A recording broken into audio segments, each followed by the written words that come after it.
Guys. Tapos na gid guys.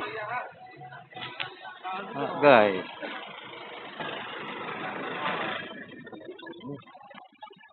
Six.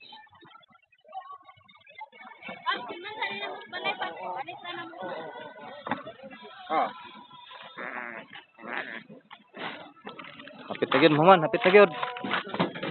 Kaya ila ano sa kada nila ma. Ha? Ila kanang welder. Ang sa nila ma paano nila.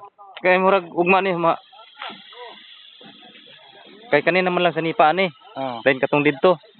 Kay katong para ugma kay ugma di sa mga trabaho ugma. Kasi may trabaho ang tagdaran to basig mga unsa ba Bernes o unsa ba? karon. Merkulis ugma no. Martes pa ugma, Merkulis. Hindi, mga Huwebes lang. Oh, Huwebes. Pwede na si Roma? Tao Huwebes. Theater ani? Kaya akong ipatapos na nila ugma. Oh, kana may pauna kini ani sa nipa kay bala ugma diha kay. Oo. Sa nipa mi akong pauna para makadiretso mo gater. Oh. Theater mi ani. Oh. Okay na to nito. Wala ikuan. Nakasilan. Una man gyud. Ang pinakauna gyud na gutter silan katong bullet. Sige. Aka na ra isa. Aka na isa na kanang may hagdan may isa ka tumpay ana.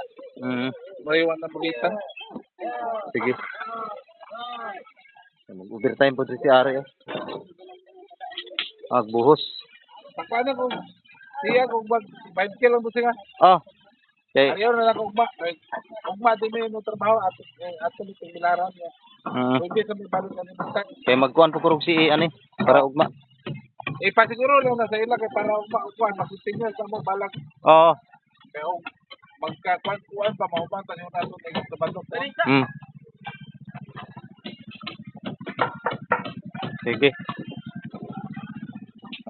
Buhos sila Ari ron. Si daw ang kuhan. Si po 50 po nilang mga trabante kasi 53 man sila kabuok. 50 plus 5 ilaha sa kuhan, roping. 25. Okay, mao sa ni atong update ron dire. Wala ko mosulod sa dito. Mato pa kog tabalong. Sa ang karon dire, ako ang fokusan kay para maka-continue mi sa sulod.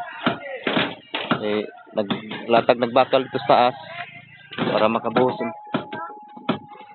gani ugma puhon order na po kong balas agraba ato buhos po na sila. Okay, thank you.